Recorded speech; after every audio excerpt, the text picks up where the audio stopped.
My fiancé cheated with several men, including a sex offender, so I took my revenge. I met my ex in 2012, right after I had just turned 30. I had only dated and been with women exclusively until I came out as bisexual at 28. Let's just say the year I was 29 was a busy year making up for what I missed out on. It was mostly casual hookups, yes, safe, and I did try dating 2 different guys for a few weeks, but it just never worked out or got serious. I kind of figured that I'd probably end up marrying a woman or not getting married at all because I just didn't see myself catching romantic and sexual feelings for a guy. Then I met Ryan. From the first date, it was just like the only other time in my life I had fallen in love, butterflies, constantly thinking about him, wanting to spend every moment with him.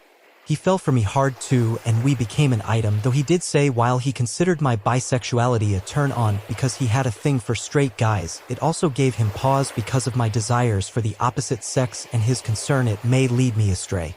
I thought about it and understood it was a legitimate worry, but assured him that I couldn't even think about anyone else because I was really into him. Note, I knew he was the one by the end of the first month and I was in love, but I wasn't going to say these things too soon and risk scaring him off. On our first date, he admitted to me that he was legally blind due to a genetic disorder and that it was progressive and eventually he would only have a sliver of his peripheral vision. He immediately said he understood if I didn't want to see him again because no other guy had wanted to date him and be his driver all of the time. I grew up with a brother in a wheelchair who never learned how to walk or talk due to misdiagnosed meningitis at 6 months old back in the 70s. I told him that and said that what my brother had was a severe disability, so in my perspective, his blindness had no effect in my feelings and that always being the driver was a small sacrifice just to be with him. The following years were bliss. We brought out the best in each other. My family, who was surprised but very supportive when I came out, adored Ryan and treated him like family and said that I acted happier since we'd been together. When I met him, he was working part-time in retail and had done very poorly in high school because he lost a lot of his confidence as his vision deteriorated. I told him that one thing I did insist on was that he do something with his life because he had too much to offer and that I would help. He said that he'd wanted to be a teacher but didn't think someone with limited vision could teach nonsense. So I put him through community college for 2 years, then 2.5 years of a local university, and finally the 1-year teacher certification program as required by California. I drove countless miles and paid hundreds in public transportation costs for him, never blinking an eye or complaining. We'd been together for 7.5 years and were engaged to be married in October by the time he was in his last semester of his teaching certification, which involved him student teaching at his former high school with his favorite teacher from his days in school. Then the pandemic hit and schools closed. Fortunately, he'd had enough hours in the classroom that he would still qualify to be certified after the governor issued a waiver via executive order. On the 3rd day of the stay-at-home order in March, my life crumbled when I innocently found out he had cheated on me with an ex, all because he handed his phone to me to show me something on Instagram. I accidentally fat-thumbed the back arrow when he gave it to me, taking me back to a list of all his messages. I looked and recognized the name of his ex as the second message, dated a week ago. I clicked on it and my heart sank. Directions to my house, pictures, dirty talk, and reassuring him not to worry about me because he had my location on my Find My Friends, just in case I came home from work. I immediately started screaming, demanding to know everything, and he admitted to having his ex over twice for sex and that they didn't use protection. His ex was engaged to his GF during this, adding another victim. Then he admitted to sleeping with his straight but curious recently single cousin, by marriage, twice, again no protection. Finally, he admitted to sleeping with a supposedly straight guy he and many of my cousins went to school with, who I told Ryan I really didn't like him or want them talking because I didn't trust him after what I'd read about him. Since they were never close friends, I didn't feel like this was a big sacrifice or that I was being too controlling, and I assumed that he knew why I and all my cousins felt that way but didn't bother repeating it. The reason was after high school at age 20, this guy was convicted of sexual assault and penetration with a foreign object against a 16-year-old girl and had gone to jail and required to register as a sex offender for life. Apparently, my ex was the only person in his graduating class that hadn't heard that news. All of this happened in my home while I was working. We spent the whole weekend crying, with me asking over and over why and him repeatedly crying and saying he just didn't know and that he felt terrible. Monday comes around and anger started being as common as sadness, and I made a comment that said I was going to pull all the phone records going back the 3 years that AT&T kept them for a fee. Only when he heard that did he admit to one more guy. Some random named Frankie off the gay hookup app Grindr, who was the first guy he cheated with and continued to casually hook up with for nearly 2 years, with the last time being in February, the month before. He told me how it started. Get this, it was the day after his graduation with his BA in May 2018, and he was drunk from celebrating and wanted to have sex. I too had been celebrating with him and said I was too drunk to perform and said I'd make it up the next day, then passed out asleep on the couch. Apparently he was angry horny because he downloaded Grindr, chatted with this Frankie fellow, and arranged to have sex in his car in a church parking lot across the street from our condo, which happens to be across the street from a school. This fact is important later, all while I slept on the couch. All the times they hooked up after that was again in my condo while I was working or visiting a friend for the night up the coast. He used to love going but started saying he couldn't occasionally because of homework and studying. I absolutely lost it, told him to get in the car, and I drove him to his family's house so he could tell them what he did so they understood why he was moving back into their house. While he was in the house, I was in the driveway on the phone with AT&T ordering the 3 years worth of detailed call/text logs, then made an appointment to be screened for STIs. I suspended his service until he could figure out how to pay for his own damn phone, then I temporarily changed all his passwords on the social media accounts he cheated with, and to make sure he couldn't hide more evidence so only I would have access to his cloud. We shared each other's passwords on his suggestions years before. I also called the bank and issued a stop payment on his final tuition check that I had sent to the certification program the week before and hadn't hit the bank yet.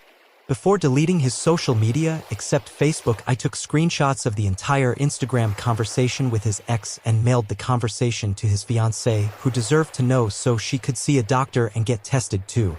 His family was very religious and had kicked him out in high school for 3 days when he tried to admit he was bi, and only took him back in when he took it back. Needless to say, she ended it, he got kicked out. One down. He came back out to the car and we went home. I took his house key and told him to say goodbye to our 3 pets and get packing. The entire time he packed, I studied those phone records to find out dates, times, and if there was anyone else he was leaving out. He answered every question I asked, and it was then that I discovered that the sex offender and he had only had oral sex in my home, and that the actual sex was in the same parking lot he screwed the Frankie guy in. The wheels started turning, and the next day I walked over to the church and sure enough spotted a camera. I spoke to a secretary, sweet old lady, at the church and informed them about a registered sex offender having sex in their lot, and that not only was it a violation of his parole for indecent exposure, but that he was not allowed to be that close to a school, and I provided the date. I was in luck. They had a digital 2-year loop system that started deleting day by day after it had been retained for 2 years.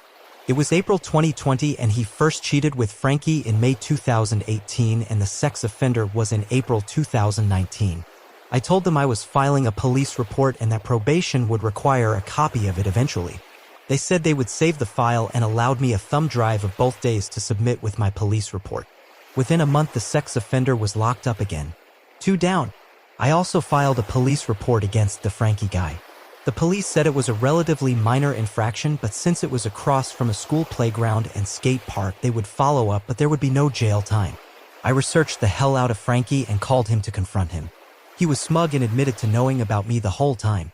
What he didn't know is that I had found out he had a job that required a security clearance, and he had several judgments against him, and collection agencies had been looking for him. Best dollar I ever spent on a data collection site like the Verified. I didn't know why they couldn't find him and just garnish his wages, but it ends up he was Hispanic and had 2 last names and was a junior, plus he frequently by his middle name Francisco, Frankie for short. So he got lost in the paperwork confusion. I sent a letter to the collection agencies providing his employer and current location and contact info, and then sent a copy of the police report about misdemeanor indecent exposure, for which he pled guilty, and it was a fine with community service. Not considered a sex crime. His wages did get garnished, but only for 2 paychecks because the misdemeanor was enough for him to lose his security clearance and get fired. 3 down. Then I contacted Ryan's family on his mother's side, pretending to be him from his Facebook account, making sure they knew he had fucked his cousin. It spread through the family like wildfire, and soon his cousin was contacting me because he couldn't get a hold of Ryan to ask why he would expose what they did. I just laughed and said you shouldn't screw your cousins, especially when they're engaged, and that he'd messed around in my house, so now it was my turn for payback. 4 down. Lastly, I had already stopped payment, but since he was so close to finishing, I was sure his family would bail him out and pay the university. Like I said, indecent exposure is usually a slap on the wrist type misdemeanor. However, I remembered some of the paperwork he signed to be a mandated reporter that you could lose teaching certification for documented acts of moral turpitude. I sent a copy of both police reports from the parking lot with still shots from the security footage clearly showing Ryan's face to the school district he'd been student teaching in and a copy to the Commission on Teacher Credentials. Fifth and final down. Admittedly, I did all this out of anger, but he shattered my sense of self-worth and made me incredibly bitter and untrusting after years of being generous and supporting him. Everywhere I looked in the town, I thought of Ryan and the cheating. I felt a terrible energy in my condo knowing it all happened there. I stayed 9 months and watched all 5 of their lives self-destruct. Then sold my condo, making a nice profit, and relocated to the PNW to start over. One thing that is sad is I found out just recently that his ex, whose fiancé broke up with him, ended up committing suicide several months after I moved. It is too bad that his family was so closed-minded to turn on their own son, but in the end, it's not my fault that he cheated on his fiancé by coming into my home at my fiancé's invitation to cheat. Suicide is never the answer to one's problems, and I hope the fiancé he cheated on doesn't blame herself and that only his family does, as they should. TLDR, I emotionally and financially supported my ex through college and his teacher credential program for over 7 years only to discover he had cheated on me with 4 different guys. One of them the day after he graduated and then occasionally for nearly 2 years in my home while I was at work. I took my revenge. My ex lost his career before it even started and our relationship, one AP, affair partner, lost his job and had bill collectors after him, another lost his fiancée and was kicked out. A third was humiliated when his entire family found out he had sex with his cousin, and the fourth was put in jail for violating probation.